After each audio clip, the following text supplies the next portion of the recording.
Bonsoir à tous, l'After continue en direct jusqu'à minuit sur RMC, sur la chaîne YouTube de l'After, After-Foot. L'After est là, première radio de France le soir. L'After, l'émission qui parle de foot en toute liberté. Il faut le dire, Daniel. Oui, il faut encore le dire après toutes ces années. Non mais des fois, il faut le rappeler, il y a des nouveaux auditeurs qui nous écoutent. Voilà, sachez que l'After est un espace de liberté, tout le monde peut s'exprimer. Dans ces cas-là, ce que j'aimerais, moi... De Daniel Riolo à Stéphane Guy qui est là, salut Stéphane. Citoyen, bonsoir. À Rachid Zeroual qui était avec nous hier soir. Ceux qui en doutent devraient nous téléphoner pour dire quand est-ce qu'ils en doutent, à quel moment ils en doutent. Voilà, la liberté. Que vous soyez en costard cravate, en chemise blanche avec élégant blazer ou en sweat jean, vous êtes de la famille After. Oui, il n'y a pas de règle. Il y a pas de règle. Dans la série des produits dérivés, il faut savoir que Flo Gautreau va pouvoir déposer des... Comment on appelle ça ? Tu sais, quand tu déposes une marque, un truc comme ça. Ah, comme Kylian Mbappé quand il dépose... Voilà, parce que un droit de propriété. Les t-shirts des bidons Daniel existent déjà. Oh. Je les ai vus aujourd'hui. On m'a envoyé la photo, il est déjà créé. Donc ça va certainement lui faire plaisir de le porter. Il n'y avait pas un délit d'initié de la part de Flo quand même sur ce coup-là. Est-ce qu'il avait décidé de lancer. Il y avait peut-être un énorme plan marketing, tu vas lui dire t'es bidon Daniel et on sort derrière le produit. Ça, ce serait fort. J'ai vu le t-shirt, franchement ça m'a fait marrer. C'est pas mal. Bon. Voilà. Bah, envoyez-les nous pour que Daniel le mette. C'est ça qu'on veut. Et en guise d'introduction, pour moi c'est XXL. Un peu longue. Mais j'ai eu le regret d'apprendre dans le couloir tout à l'heure que Stéphane Guy ne s'intéresse pas aux sentiments des Français. J'ai été profondément touché. Ah, à quel propos ? Bon, il est arrivé, il m'a dit qu'il se foutait de l'histoire, les faits divers, il n'aime pas. Passer des heures entières à discuter d'un enfant décédé, ça me peine beaucoup. Ça me fait, Moi, il est dans mes prières, mais alors passer des heures à débattre de ça, donc c'est vrai que ça m'échappe. Bon les gars, mais c'est pas la chose qui m'échappe dans le monde dans lequel on vit. Jusqu'à minuit, on va faire quoi ? On va analyser le match de Lyon déjà face à Valenciennes. Ça m'échappe aussi qu'on envahisse le terrain après une victoire contre Valenciennes. Ça devrait aller assez vite. Voilà, t'es rabat-joie. Bah ouais, les sentiments des Français à la poubelle, la joie des Français à la poubelle. La joie des Lyonnais. Des Lyonnais, oui, ils sont français les Lyonnais que je sache. Oui, non, là, t'es un peu rabat. Il y a de Valenciennois aussi. T'es un peu rabat-joie. On va en parler dans quelques instants. Regarde la fête, ça leur fait plaisir. Marc, c'est vrai que cette équipe, on la croyait morte il y a 3 mois. C'est vrai. Tu sais que statistiquement. Et 9 finales en 80 ans d'existence, c'est vrai que c'est un moment rare, donc il faut l'apprécier. Statistiquement, cette équipe-là, ça doit être novembre-décembre. Avec le nombre de points qu'elle a, elle ne peut pas se sauver. Toutes les autres équipes qui ont eu aussi peu de points que Lyon à ce moment-là. Alors, c'est vrai que la Ligue 1 est assez particulier. C'est un championnat qui est assez particulier. Néanmoins, cette équipe, elle était statistiquement morte. Et là, elle va aller, donc pas au Stade de France, mais à Lille, faire une finale. Et c'est la fête, on a des milliers de Lyonnais sur le terrain. C'est impressionnant quand même. Tu vois la démesure, parce que Lyon batte Valenciennes et ça provoque envahissement de terrain, normalement ça devrait être une banalité. Les Lyonnais devraient même pas... C'est une tradition quand tu te qualifies pour la finale. Mais néanmoins, c'est dire à quel point ils ont... Ça traduit... C'est le contre-coup de la trouille qu'ils ont eu cette année. Ouais, c'est vrai. Voilà. Ils ont mangé la vache à ranger depuis un moment. On va aller en Italie tout à l'heure également, parce que la Juve joue ce soir face à la Lazio en demi-finale de coupe. Johan Crochet va nous en parler parce qu'il y a pas mal de choses à raconter. On va également aller en Allemagne tout à l'heure, retrouver Paulo Breitner pour son actu allemande qu'il a commencé à développer hier et qu'il va continuer à développer ce soir, d'autant que Saarbrück, la surprise Saarbrück, joue contre Kaiserslautern ce soir. Et puis, Stéphane veut nous parler de Fonseca. Stéphane n'a pas eu l'occasion de parler Ligue 1 là, depuis dimanche, donc pourquoi pas Fonseca. Bon, on va développer ça tout à l'heure. L'entraîneur. Énorme coïncidence, Stéphane. C'est vrai, tu voulais en parler, Daniel ? Non, pas du tout. Grosse coïncidence, parce que j'ai passé 1 heure avec lui aujourd'hui. Ah, très bien. Alors là, tu vois, je ne savais pas que tu allais en parler. Podcast Non. Pour le podcast ? Non, pour la revue de l'After. Ah, d'accord. Et pour le tu vas pouvoir prochain numéro. Pour le prochain numéro. Tu vas pouvoir nous... C'est pour ça que Gilbert avait mis un beau costume pour voir Fonseca ? Non, il n'était pas avec moi. Gilbert avait des rendez-vous bien plus importants. J'avais un rendez-vous dans un ministère très important pour le développement de l'After. Il était ailleurs. Moi, j'ai négocié les impôts de Daniel. Non, moi, je suis resté au bord du terrain, moi. Je ne savais absolument pas que tu allais en parler. Tu vas pouvoir peut-être approfondir ou infirmer mes propos. Absolument. Puisqu'on en est au programme de la journée, je vous invite, chers auditeurs de l'After, à vous rendre au Mémorial de la Shoah à Paris. C'est dans le 4e arrondissement, je crois. Il y a une expo sur les Jeux Olympiques. Voilà. Et les Jeux Olympiques, et à travers une vision assez politique des JO, mais qui est absolument formidable et exceptionnelle. Exceptionnelle. Je vous conseille vraiment d'y aller. Très bien. Qu'est-ce que j'ai pas dit ? Oui, il y aura le reste de l'actu du jour également à venir, notamment peut-être une sorte de Game of Thrones au PSG. On vous expliquera ça tout à l'heure. Ouais. entre dirigeants, De plus, quoi. de plus. C'est Voilà. c'est malheureusement toujours comme ça. Les matchs internationaux, enfin européens. Donc la Juve mène 2-0 face à la Lazio en demi-finale aller de Coupe d'Italie. Il reste 3 minutes. En Allemagne, Kaiserslautern a éliminé Saarbrück. C'est la fin de la La surprise. fin de l'histoire. 2-0. Voilà. Et puis Nico Villas vous a fait vivre avec passion la demi-finale de Coupe du Portugal entre Benfica et le Sporting. C'est la mi-temps 0-0. Pour l'instant, le Sporting est qualifié. Vu le match aller. Alors, Lyon, oui, effectivement.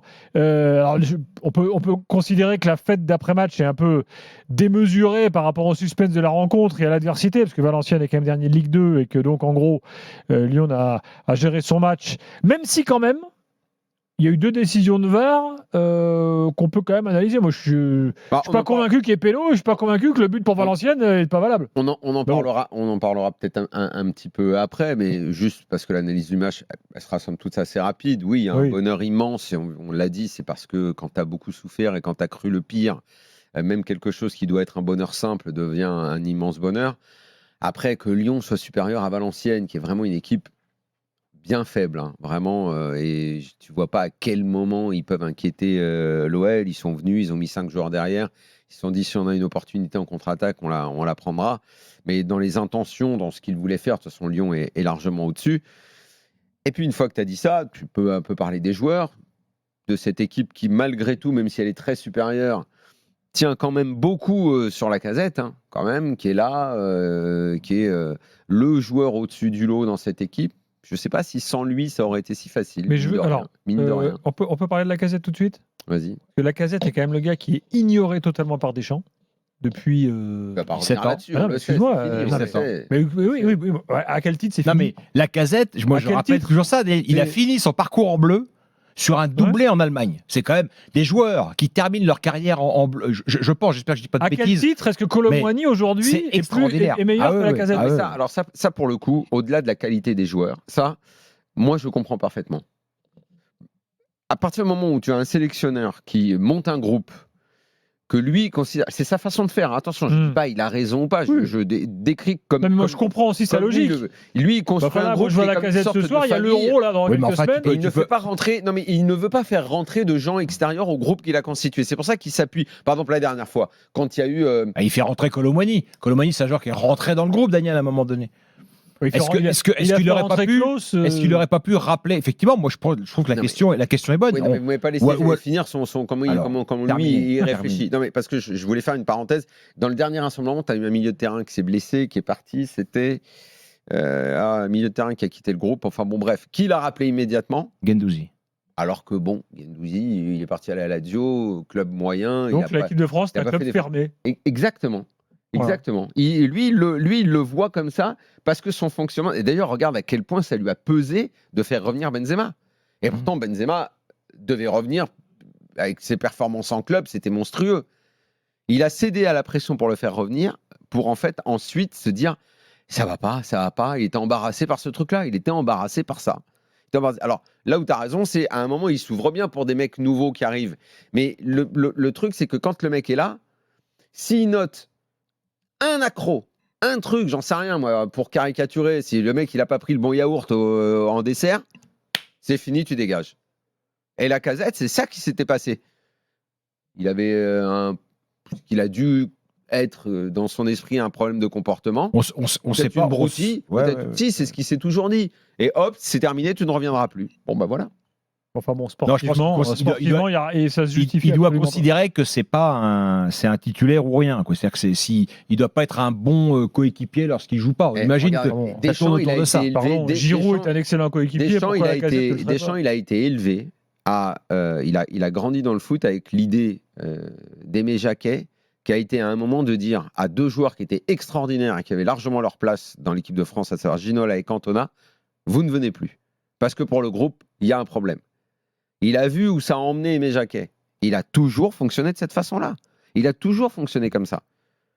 Et quand il y a un mec, même bon... D'ailleurs, entre parenthèses, c'est devenu une espèce de poncif du foot français. Ouais, regardez, comme Jacquet. Mais qui dit que l'équipe de France n'aurait pas été championne du monde avec mais après, Ginola et Cantona? T'es marqué par tes expériences, par le management que tu as eu, que tu veux mettre en place. Alors, rappelez-vous à l'époque avec Dorasso. Dorasso était un bon joueur au milieu des années 2000, il aura certainement eu sa place. Le mec, il a eu le malheur de faire un petit pont, c'est qui a De Sailly. Ok, c'est terminé. En gros, t'as pas à respecter une forme de hiérarchie, machin, tu dégages. Deschamps, il est comme ça. Moi, honnêtement, ça, je n'ai aucun reproche à faire là-dessus. Il a sa façon de gérer son groupe, comme un patron va gérer une entreprise. Voilà, sont ses choix. Et la Casette est excellent, puisque on a fait une longue digression.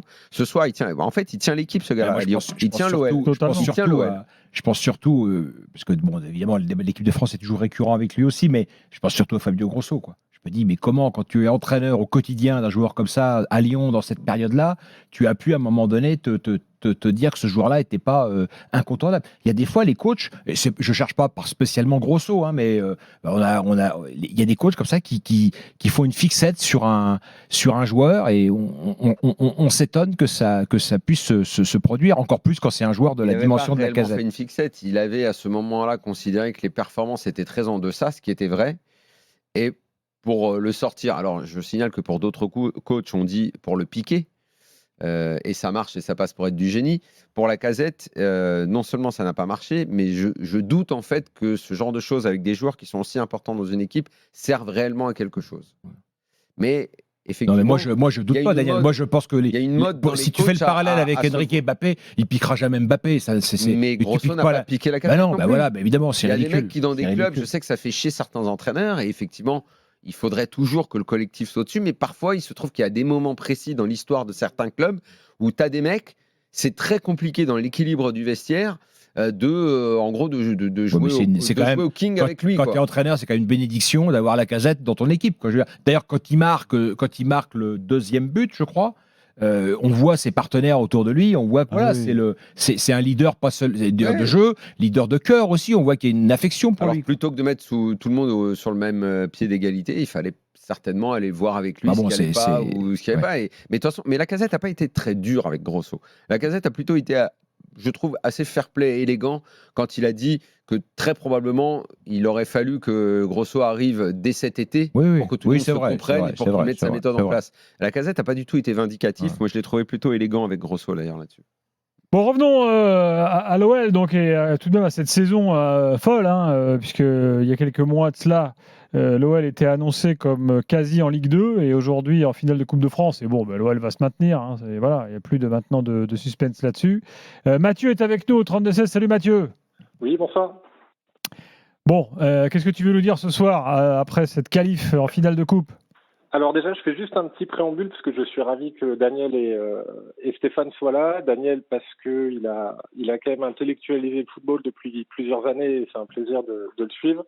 Et Stéphane, bien que je l'ai détesté après sa réaction sur le but de Fekir sur le 4-0 à Saint-Etienne, je dois bien avouer que ses qualités en tant que consultant sont quand même assez géniales. Donc voilà, je suis ravi de la soirée. Tu trouves pas que Daniel est bidon, non, franchement? Non, je peux pas dire ça. Je peux pas dire ça. Non, je voulais revenir surtout sur les qualités humaines, je pense, qu'a apporté Pierre Sage. En fait, c'est des valeurs dont on parle peu. On parle beaucoup de jeu, etc. Mais on a beaucoup parlé du mercato, sur le fait que Lyon avait dépensé énormément. Mais si on regarde finalement, les joueurs qui sont arrivés, c'est Benrahma, Orban, Fofana. Matic a changé beaucoup de choses, mais finalement, l'effectif sur le 11 de départ qu'il a par rapport à il y a plusieurs mois, il n'a pas changé tant que ça. Et je pense qu'il a fait des vrais choix d'hommes. Il fait des choix, des fois, qui paraissent... En fait, c'est assez dingue parce que quand on regarde les matchs et qu'on se dit, tiens, ça fonctionne pas, habituellement, on a des entraîneurs qui vont rien changer, etc. Et lui, il agit directement. Et je pense que même dans l'attitude des joueurs, on voit qu'il y a un vrai changement, notamment sur Cherki. Je sais pas si vous l'avez vu sur ce match, mais il y a tellement d'actions quand il est sur le côté où il y a quelques mois, il aurait pris le ballon, il aurait essayé de frapper. Là, à chaque fois, il a essayé de regarder s'il y avait un coéquipier au centre pour faire la passe, etc. Je pense qu'on se rend pas compte à quel point il a changé quelque chose dans l'âme de cette équipe. Et au-delà du jeu, et comme tu l'as dit Gilbert tout à l'heure, je pense que honnêtement, il y a des actions un peu litigieuses et que si le but de Valenciennes est validé, ça change complètement la physionomie du match. Oui, ou peut-être pas, on ne le saura pas. On va en parler dans un instant, effectivement, de ces décisions. Mais pour en revenir à Pierre Sage, oui, certainement, il a fait ce que tu as dit. On peut quand même mettre à côté, parce qu'il a beaucoup été critiqué quand il est arrivé, il faut bien dire que Textor, depuis quelques semaines, quelques mois maintenant, prend plutôt que des bonnes décisions. Alors on l'avait dit quand même dans l'after, hein, et on en avait beaucoup parlé. Je me souviens même que Jérémy Lopez était venu ici pas mal de fois pour en parler. Ok, Textor est américain, le foot c'est pas sa culture, il a des méthodes qui parfois peuvent être moquées. Mais n'oublions pas quand même qu'Olas a tout fait pour lui savonner la planche au départ, que ça n'a pas été facile, que c'est ça qui a certainement causé aussi ce début de saison absolument catastrophique, mais que derrière, je trouve qu'il est plutôt en train de se redresser comme il faut, et que en plus, autre élément important, il y a quand même eu un mercato gigantesque en janvier. Et ça, quant à l'oseille, c'est plus simple, hein, quand même. Non, mais c'est là où il faut le mettre à son crédit. Parce que moi, le gros doute que j'avais sur lui, c'était que c'était un perlimpapin de la finance. Enfin, pour l'instant, on voyait pas l'argent arriver. Oui. Il a dit au mercato d'hiver, je vais faire ça, et il a fait. Donc ça chapeau. Il a structuré son club, il a mis l'oseille. Et par contre, moi, je suis d'accord avec coach Courbis. Hein, je pense que ça devrait être interdit de changer d'équipe à janvier. Mais bon, peu importe ce soir. Mais effectivement, et puis surtout, il y a un truc moi que j'adore chez Textor. C'est qu'il s'est pas caché, il s'est pas planqué, il est venu, et encore ce soir. Et puis, on sent quand même, par rapport à McCourt, par exemple, dont on se demande chaque fois qu'est-ce qu'il fait là, quoi. Lui, on sent qu'il kiffe le truc quand même. Peut-être qu'il comprenait pas au départ bien, mais on sent qu'il s'éclate avec ses et ça, c'est vrai. Et c'est vrai qu'on est, encore une fois, on a tous été très critiques, tout en rappelant que personne l'avait aidé, on l'avait même fait tout le contraire. Mais c'est bien d'évoluer, même dans le regard qu'on peut avoir sur les gens. Et quand même, hein, l'a priori, c'est un Américain, c'est un guignol par rapport au foot. On tombe quand même très souvent dans ce piège. Oui, mais Daniel, il arrive après McCourt, on ne peut pas dire qu'on est ébloui par sa gestion. Il arrive après les Bordelais, les Américains de Bordeaux qui ont été. Donc, bien sûr. Et puis ses débuts. Mais absolument. Et d'ailleurs, l'excellent Édouard G rappelle tout à l'heure dans le direct qu'il disait le moment pivot de la saison de Lyon. Il dit c'est le 10 décembre, la victoire contre Toulouse et la réconciliation Olas-Textor. Mais comme je dis souvent... Et Textor, n'oubliez pas quand même qu'au début, il y avait aussi les problèmes d'oseille. Il a fait des promesses qu'il n'a pas tenues. Bien sûr. Avec le DNCG, Olas lui a bien savonné le truc. Mais puis il n'a peut-être pas bien compris, lui, comment ça se passait à la DNCG. Voilà. Il a peut-être un peu sous-estimé le truc. Quoi. Exactement. Pour l'histoire des Américains, des investisseurs étrangers et tout ça, moi, alors là, pour le coup, ça, je l'ai toujours dit, attention au piège. Il y a une liste de Français qui ont dirigé les clubs qui est tout aussi catastrophique que les Américains, et ça ne nous empêchera pas, Stéphane, tu as bien raison de dire que oui, effectivement, à Bordeaux, ça a été un carnage, que ça l'est en ce moment. Il est français, Gérard Lopez ? Ou luxembourgeois, je sais pas. Luxembourgeois. Hispano-luxembourgeois. Bref, voilà, donc c'est une catastrophe totale. On a eu des Américains qui ont fait des catas, mais on a eu également des Français qui ont des catas. Je pense que les Nantais ne sont pas très satisfaits du président qu'ils ont et qui connaît le foot, qui est un passionné, qui est là depuis plus de 10 ans. Ça. Donc bon, parfois il faut peut-être aller un peu au-delà des préjugés et je me mets dedans. Trop souvent, on tombe un peu dans les préjugés en fonction de où vient le mec, son histoire, qu'est-ce qu'il va faire, c'est un businessman, pas un businessman. Je pense qu'il faut un peu attendre parfois et voir un peu. Non, mais moi, j'ai besoin, Daniel, dans ces hommes-là, tous ces hommes-là d'ailleurs. Et c'est un peu pour ça que des fois, on a un peu de tendresse. Ça va faire hurler les supporters nantais, mais pour Kita, parce que on sait. Sa passion du foot, elle est pas feinte. C'est pas, il est là. Ça n'empêche pas de faire des conneries. Voilà. Hein. Mais et on a envie de sentir ça. Et moi, chez Textor, je sais pas si le mec est plus crédible aujourd'hui qu'il l'était il y a 6 mois. On verra. Ça se juge sur la durée. Bien sûr, mais en tout cas, ce qui dégage, son rapport qu'il a à cette équipe, à ce club, il y a quelque chose qui le rend néanmoins sympathique. Mathieu, tu vas aller au Stade de France ? Ah non, c'est pas au Stade de France, c'est à Lille. C'est à Lille. Ah oui, c'est à Lille. Oui, j'irai forcément. Alors j'espère trouver des places, mais j'irai forcément. Et juste si je pouvais ajouter quelque chose sur justement Textor, je trouve que effectivement les exemples que vous avez donnés, moi aussi m'ont inquiété quand il est arrivé, et surtout que bien que ce soit mal passé les dernières années, j'ai quand même été un peu en deuil du départ de Jean-Michel Aulas, parce que quand on est supporter lyonnais, c'est un peu une idole pour nous. Mais on peut quand même avouer que finalement, en fait, ça dépend de la manière dont il va s'entourer. Là, je veux dire, la structure qu'il est en train de mettre en place au club, avec en plus récemment, alors j'ai plus son nom, mais le mec qui vient du Bayern de Munich, qui a été pendant 20 ans qui a mis là-bas, à la tête d'Eagle.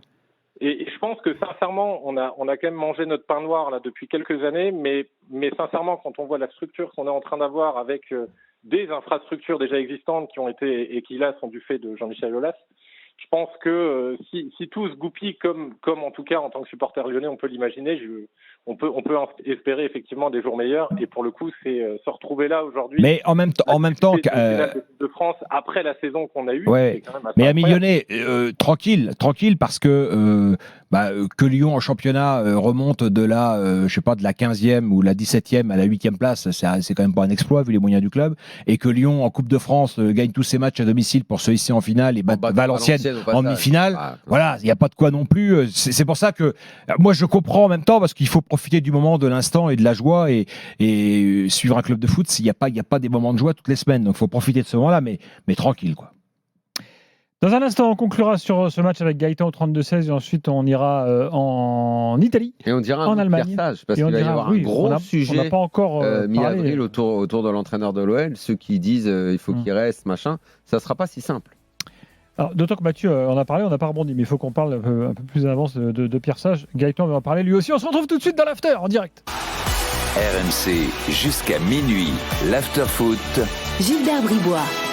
Stéphane Guéla, Daniel Riolo est là. Je vous signale que le chat YouTube est de retour. Je salue d'ailleurs Bam Bam, notre modérateur, qui fait un gros boulot, sans qui rien ne serait possible. Bravo Bam Bam. Bam Bam, c'est le modérateur parce qu'il y a la petite clé à côté. Oui, c'est lui, il est là, Bam Bam. Mais moi, comme on m'explique pas bien les choses et que je suis pas très... Alors j'invite Bam Bam à faire un after avec nous un de ces soirs en studio. Oui, faut qu'il vienne. Pourquoi on le connaît pas en plus? Il est où en fait, là, physiquement en ce moment? Il est dans une geôle au Qatar. Non, qu'est-ce que je raconte? Non, la commu, en fait, tu modères depuis où tu veux. Je comprends pas super bien. Bam Bam viendra un jour nous expliquer. Je suis un peu trop daron. Ainsi que Grover Lord qui est également là. Mais le vrai spectacle de l'after, outre Bam Bam, c'est quand même d'assister. Moi, j'ai découvert ça en vous rejoignant. C'est d'assister à nos amis qui font désormais ce petit podcast en plus là, mais les amis du Standard, parce que c'est quand même là, il faut une patience d'ange, il faut un esprit, de tolérance exceptionnel pour faire ce boulot-là. Bravo à eux. Max qui éclate Max et Adrien du Standard. Max et Adrien. Des centaines de téléchargements, des centaines de milliers de téléchargements depuis le début de ce nouveau podcast de Max au Standard. Il raconte les coulisses. Bien sûr. C'est bien, c'est une très bonne idée. Abonnez-vous. Très bonne idée. Je vous précise que l'expérience RMC continue cette semaine. Vous pouvez vous inscrire pour participer à l'expérience RMC. C'est la possibilité d'aller voir les matchs de l'OM en Coupe d'Europe à Lisbonne pour Benfica OM le 11 avril et à Marseille pour le match retour le 18 avril prochain. Donc c'est très simple. Dès que vous entendez ça,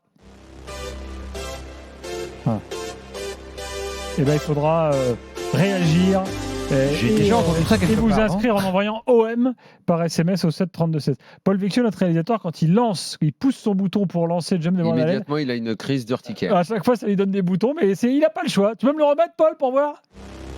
Voilà.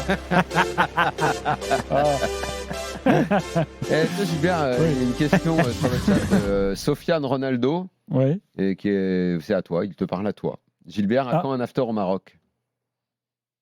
Pourquoi pas dans les mois qui viennent? Voilà, c'est pour ça, je voulais que tu dises ça. Bientôt. Oui, ça fait partie de nos projets. Ça devrait arriver.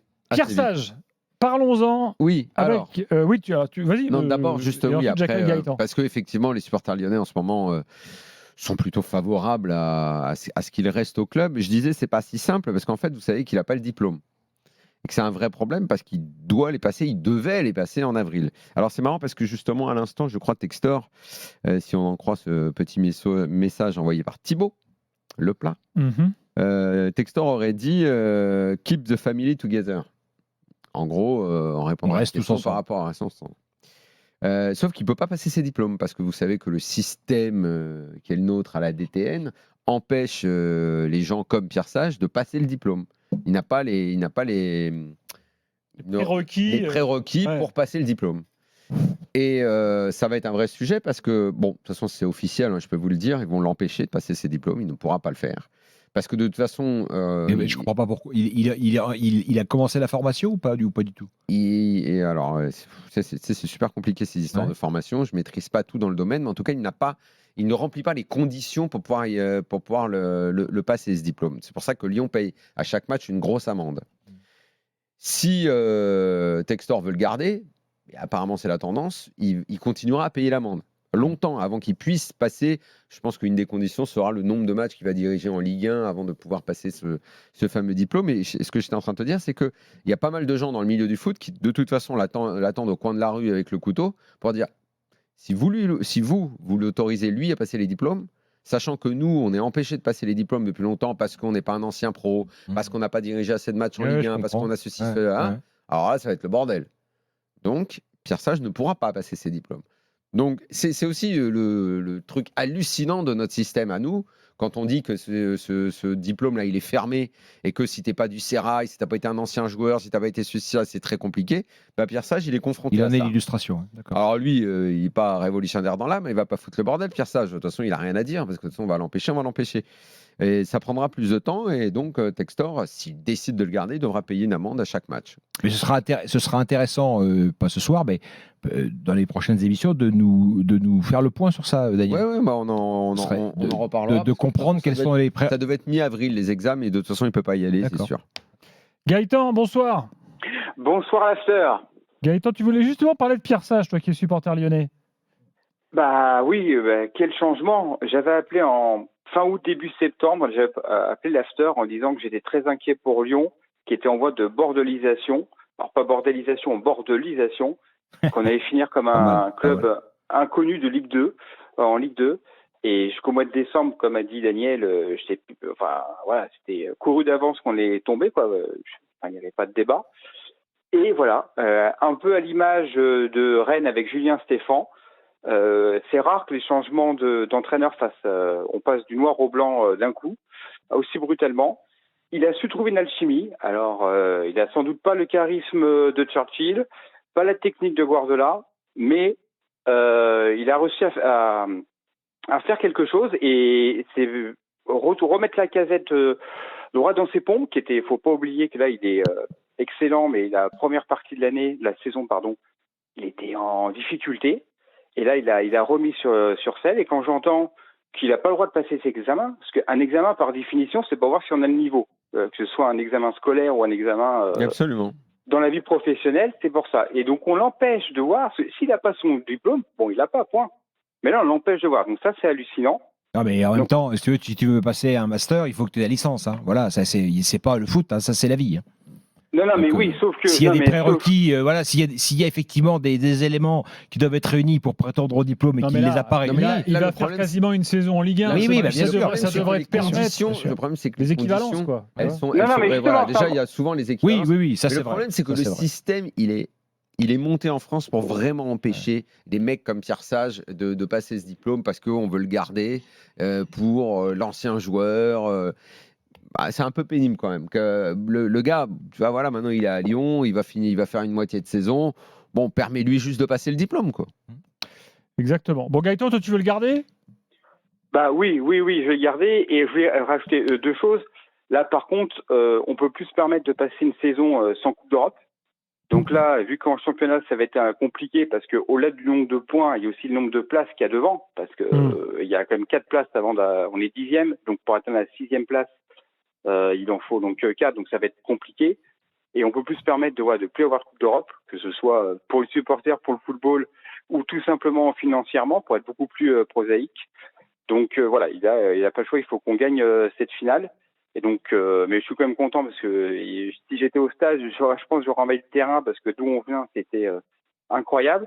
Et petit aparté, alors je suis pas populiste ni gauchiste, mais je pense que quand il y a deux demi-finales par division, c'est 2 matchs, on peut avoir ces 2 matchs-là en clair, quoi. Quand je vois qu'il y a des matchs sur l'équipe TV de Coupe d'Italie, je suis pas sûr que ça enchante tout le monde. Je suis pas sûr qu'il y ait 1 milliard de personnes qui regardent la télé. Je pense que l'AFF, que la Coupe de France est organisée par la FFF, qui a une délégation de service public. Oui, mais là, t'as raté une étape, là. Ouais, moi je veux bien ce que tu dis, mais oublie pas quand même quelque chose, c'est que la Coupe de France, au début de la saison, personne n'en voulait. Ils ont eu un mal de chien à la refourguer. Personne n'en voulait. Tu as Bein. Moi, je suis d'accord sur le fond avec Gaëtan. Je vais demander à Stéphane de se boucher les oreilles, mais une fois de plus, voilà, qui sauve le foot français, quoi. Non, qui sauve rien, parce qu'il achète au rabais. Ça s'appelle pas sauver. Bah, Ils ont sinon, acheté c'est ça personne. en payant. Oui, d'accord. Bon, Ah, mais sinon, c'est personne. ils ont payé ça Ah, ok, 30% mais sinon, moins c'est que les personne. précédents. Oui, bien sûr, bien sûr. Et là- D'ailleurs, les et là- dotations et là, de bientôt- clubs Non, mais ont c'est baissé. désolant. C'est Et désolant. là, Moi, je suis bientôt, d'accord, ils vont Daniel. surévaluer la Ligue 1, avec C'est- certes toujours la poche de droite pour mettre dans la poche de gauche, mais néanmoins, c'est là où on en est dans notre football. C'est que personne ne voulait cette coupe. Quand tu vois ce qu'elle peut proposer, et il a raison, excuse-moi, j'ai oublié ton prénom, Gaëtan. Mais oui, sur l'équipe du soir, après, tu sais bien comment ça marche, c'est une affaire de droit. Donc l'équipe avait certainement pas la thune demandée pour acheter la Coupe de France.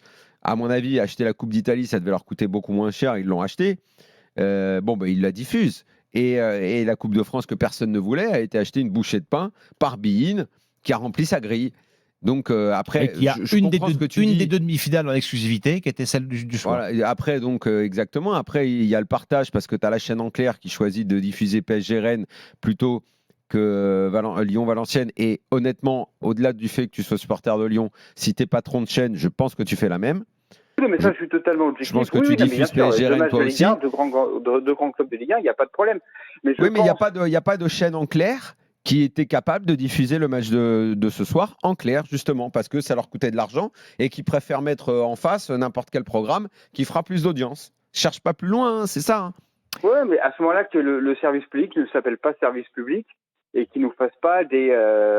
Oui, mais le service public, le problème c'est que. Non, mais le problème c'est que c'est pas gratos. Le problème c'est que c'est pas service public, c'est pas la 3F va pas donner la Coupe de France au service public pour qu'il la diffuse sur la 2, la 3 ou la 4 ou n'importe quelle chaîne du service public.